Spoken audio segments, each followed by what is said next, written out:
It's Hublo back with another video. So today I got the support and resistance video for y'all. So we're going to be going over support and resistance, how you can use it in your trading, and how it can help you navigate whether you should be buying or selling at different price points in the market. So let's get started. What we're going to be going over today is what is support and resistance, how to identify key levels using support and resistance for entries and exits, and also advanced support and resistance techniques. So we're going to definitely be going through this very smoothly. Support and resistance is definitely something that a lot of traders use. I still use from time to time. I haven't been using it as of late, but I have some visuals of me using them earlier in the month when I was putting it specifically on my charts, which you can also see in my Discord. If you go to the certain sections where I post my charts and whatnot, you'll be able to see that.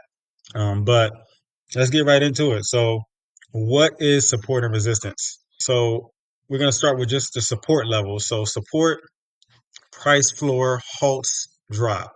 Support levels act as a barrier against price. So, usually, support is usually at the bottom.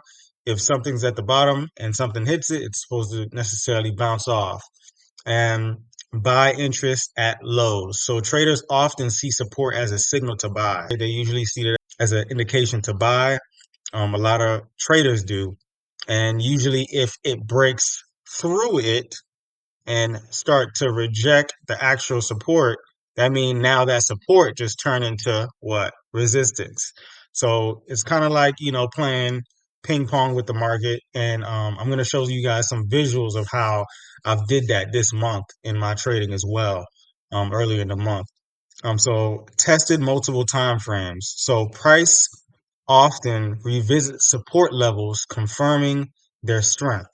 So break turns into resist. Once breached, support may become into a new resistance level. And if price breaks resistance, that resistance can now become a new support level as well. So make sure you're just paying attention to that when you're looking at key levels of support and resistance. I am going to leave a reference in the link in the description below of a website that I use to give me the support and resistance for like either the week or the month or the daily or the, whatever time frame you're looking for as far as like support and resistance. Preferably, I would go with S3 and R3. Those are mainly used for like the daily time frame. So any like daily time frame support, that's kind of like what I would go for. As far as just going through the market and analyzing the market. That's just personally what I use. It really depends on what time frame you trade on and if you trade on all time frames, which I can't really say I trade on all time frames, but I analyze all time frames in order to execute my positions. So that's the reason why my support and resistance, I use the daily time frames particularly. But if you're a scalper, if you're trading from like the 5 to 15 minute, stuff like that, I would definitely use probably the hour resistance, probably like no lower than that. So then you have a really good scope of what the market is doing for a distance amount of time, especially for the trades that you might get in. So risk management keys. Identifying support helps traders set effective stop loss orders. Seeing key levels in the market and seeing where price either rejected a certain area and support and resistance levels actually help you um, gauge where to place your stop losses in the market as well. And resistance levels act as a barrier to upward price movement. So sellers often emerge at resistance, driving price lower. Test multiple times. So price frequently tests resistance, confirming its strength. So you look to the left and you see that price has hit this resistance area a multiple amount of times, there's a good chance that you might get a good sell opportunity off of that price action right there. So once resistance is broken, it can now become support because it can now use it as a support level to then continue to go up at a buy as well. Is you got to be really careful and understand price action and understand the higher lows, lower highs, and seeing what price is doing once it gets to those areas in order to really indicate that. But once breached, resistance may become a new support level. So definitely keep that in mind. And profit taking tips. So traders sell at the resistance to effectively secure profits. So conceptual understanding. Key principles of technical analysis. Support and resistance are fundamental concepts in trading, a market psychology and behavior. These levels indicate trader sentiment and market dynamics. Identify entry and exit points. So you can use these levels to make informed decisions when it comes to entering and exiting the market. And that's so important for traders because some traders don't even know where to even enter, or they're entering at the top of the market because they see the market is like buying and then now they're in a lot of drawdown, or vice versa. Like they see the market selling, so they just click sell and now it's at a point to where like it's in a bit of a pullback. It might continue selling, but it's sold so much that you caught the move so late that now not only do your risk to ratio doesn't make any sense, now you're in a ton of drawdown, which makes you emotional, which makes you either get out of the trade or which makes the your broker just liquidate you out the trade completely.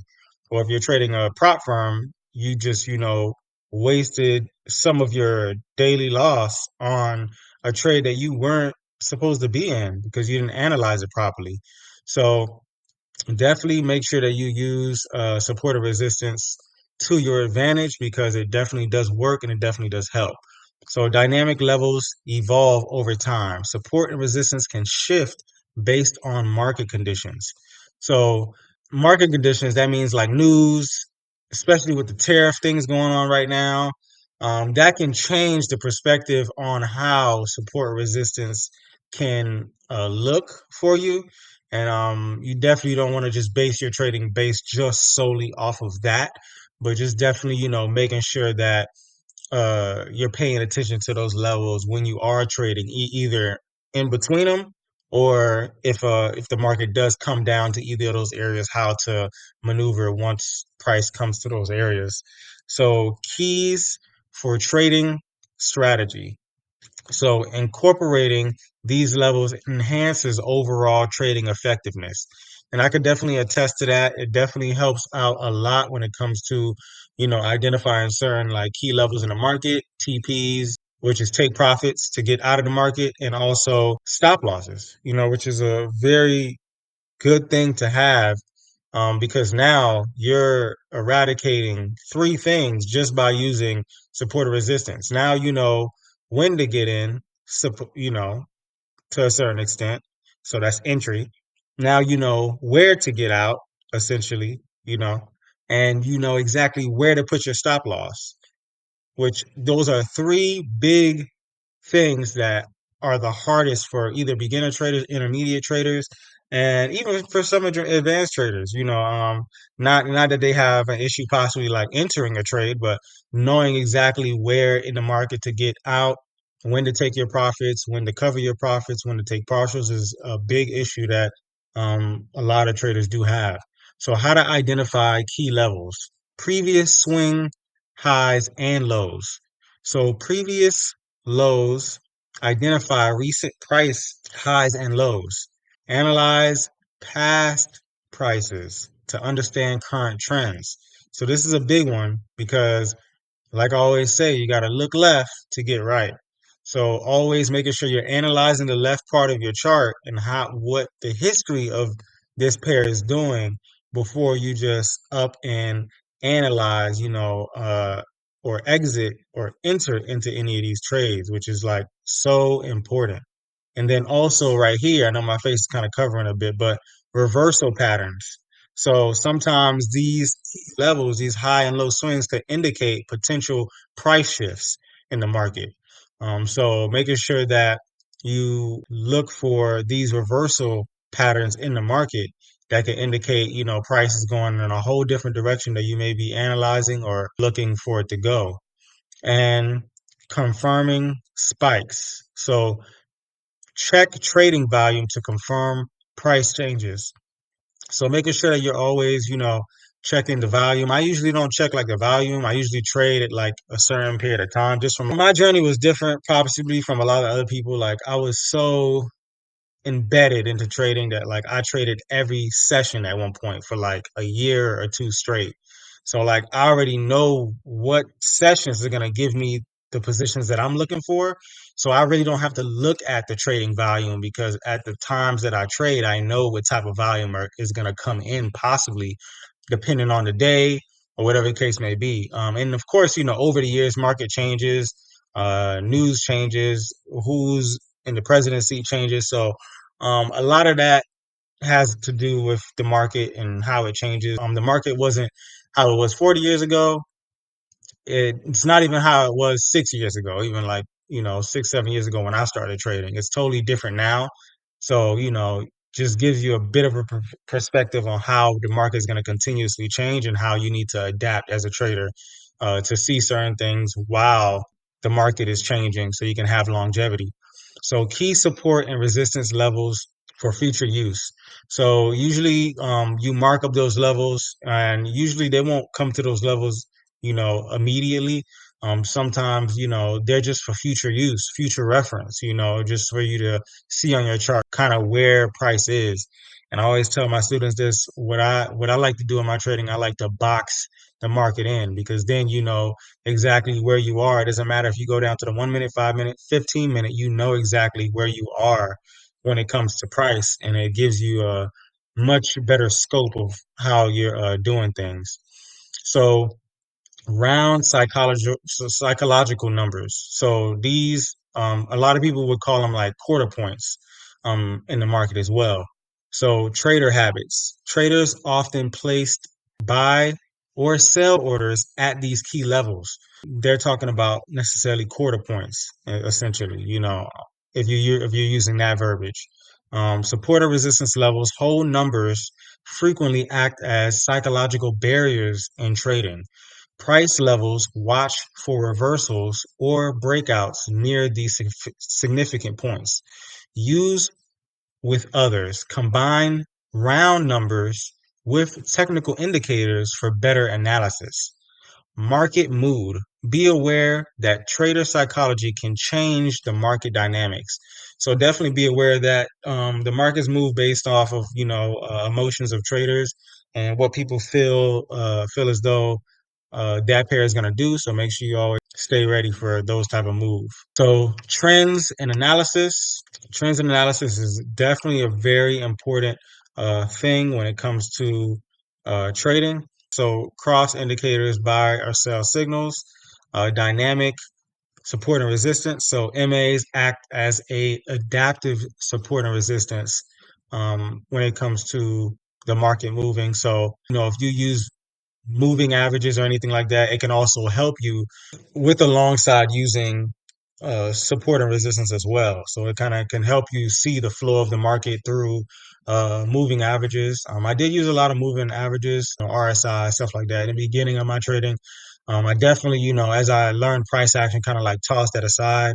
And then recently regained the need for possibly, using MAs and things of that nature as of recent, just to see like how long certain trades had longevity for. So price action validates MA signals, and market volatility affects moving averages as well. So even with market volatility, it will be probably a little bit late, a little lagged, but it could also give you indications on when those important things are happening. So volume profile. So trade activity by price. Access trading volume at specific price levels.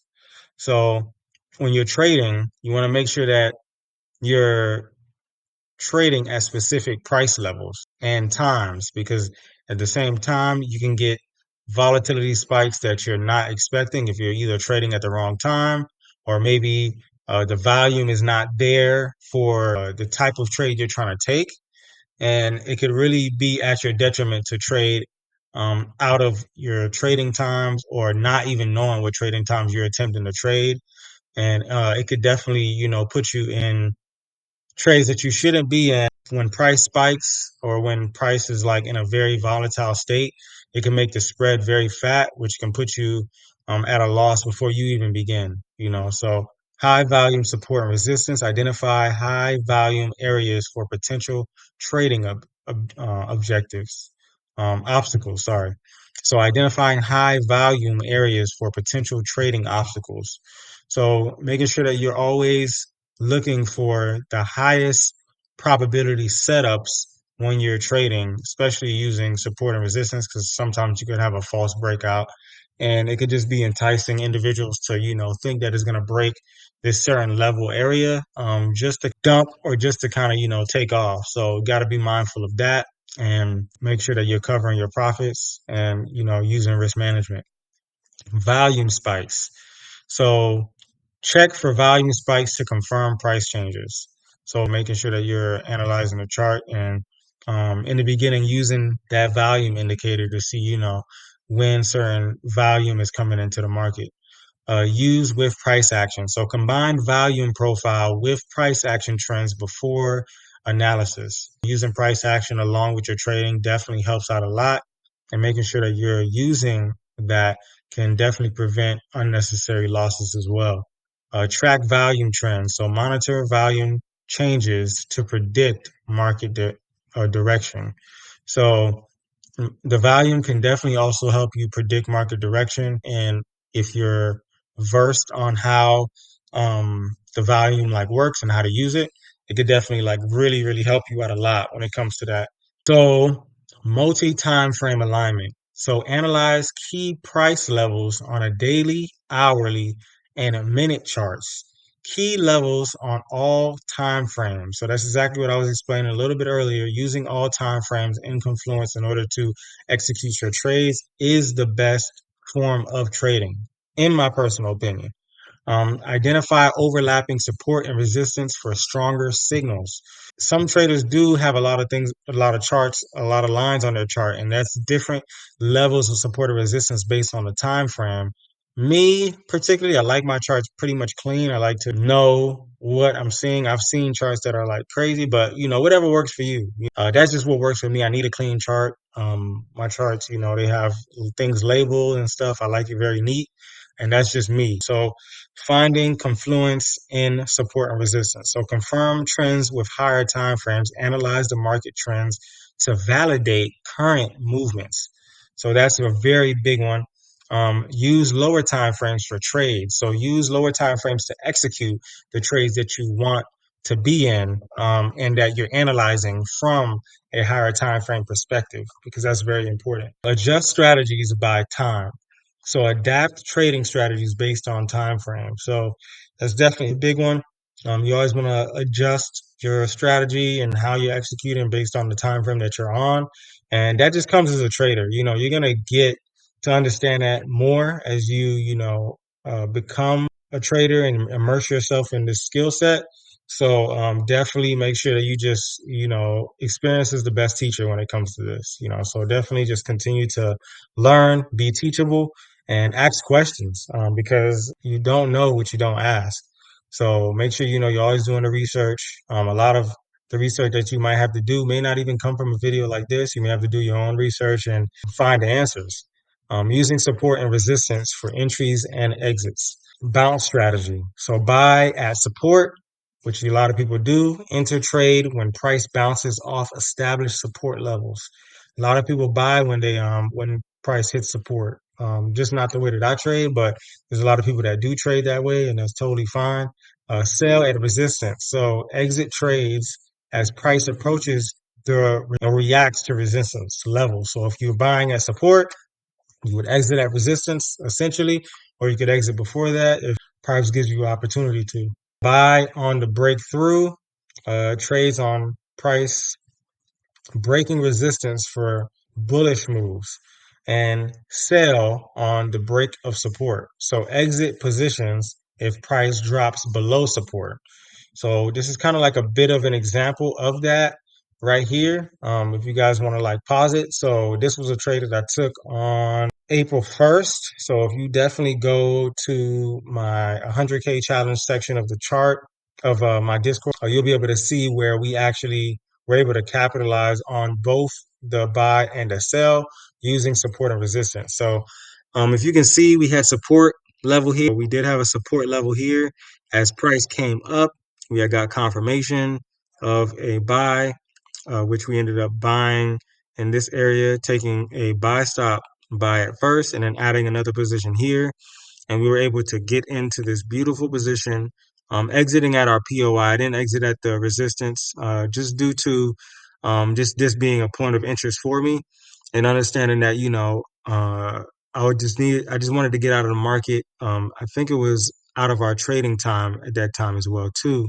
That definitely was a key factor in that. And then also once I saw price play in the resistance, and it didn't, really give no indication that it was going to continue to buy up once it broke back through. I saw it break back through, it rejected, and then I also got a cross on the lower time frame, which I show here. Once I got that cross on the 30-minute, I definitely executed. As it rejected the resistance, that gave me confirmation of a false breakout, a break back through, a retest, and then it ended up just selling from there. I did go break even on this position. That's why it looks like that. And then you can kind of see how price could kind of just fold it all the way down and went right back to the level of support. Support and resistance, it works. And if you use it correctly, it could definitely benefit your trading. Resetting validity, confirm support and resistance strengths. These levels enhancing trading confidence significantly. It can enhance, your analysis significantly when you use support or resistance alongside with price action, alongside with key areas, alongside with maybe MAs, RSI, things of that nature. So it just gives you more of a like a confluence on what you're already trading and what you're already looking at. Reversal or continuational patterns. Observing resets can reveal crucial market behavior shifts effectively. Maybe, looking to the left, or even the example that I just showed, how we got a retest of that structure, which was a bit of a fake out. And then we broke below, and then it ended up giving another retest below and then rejecting again. So making sure that you got the confirmations that you need in order to feel comfortable executing that position is one of the biggest takeaways that I feel like, you can definitely take away from this session. Advanced support and resistance techniques. So liquidity zones and stop hunts. So market makers tactics. Market makers manipulate price to create liquidity zones effectively. Now you'll hear me talk about liquidity all the time in my videos, and watch some of the weekly recaps, how we use these liquidity zones to target certain parts of the market because that's where big institutions leave their footprint. So that's basically like a Bigfoot. Like I look at, market movers, hedge funds, people in the banks. I look at them as Bigfoot because it's very not rare for them to leave a footprint, but they always leave them.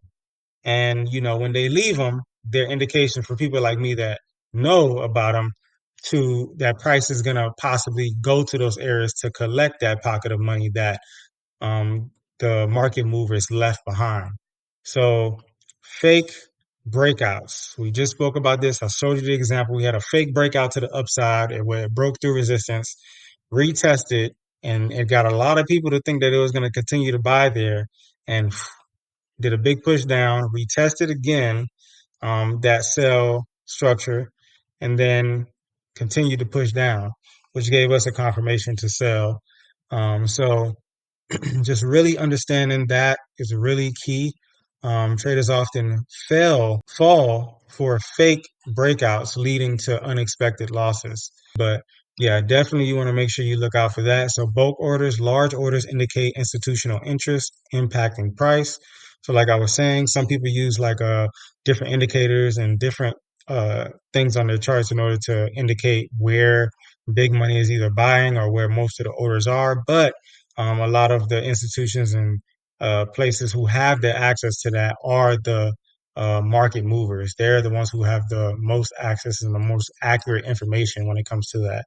So volume clusters indicate key price levels for traders, and they just let you know exactly the key levels where other traders are either have their stop loss, where they're trying to get in at, or where did they get in, things of that nature. Aggressive candles show strong buying or selling pressure, which is a very big one. When it comes to, the market, you'll see like one big candle come in. That's just, institutional traders alongside with any other individuals that was participating in that push. And that's why sometimes you'll see the market move in that way, and combining with Fibonacci. So Fibonacci is a big key factor in my trading as well. Fibonacci retracement levels help identify potential reversal points in the market. So the thing about Fibonacci, it allows you to get a discount on price. So it's the same thing with the Fibonacci tools here. And I mostly use just these three areas right here, the 618, the zero point 0.5, and the 0.382. So it helps me get like a discount on price, to where, if price gets into that golden area, that yellow zone, any time, which that would be my 50%, I usually execute at that time. Or, if I want to be patient, I usually, wait for a price to kind of give me an indication once it gets into that area. But it helps you get a discount on price. And, we love discounts because you don't want to get in at the top of the market or at the bottom of the market. You want to get in where price is just right, and where it's going to retrace to, and then start to continue to move from there. Fibonacci retracements is definitely a big tool that I use as well. I am going to be making a video on this next, so definitely stay tuned for that video. And I just want to thank you guys for watching. Again, like, subscribe, comment. I'm Hublot, and I'm out.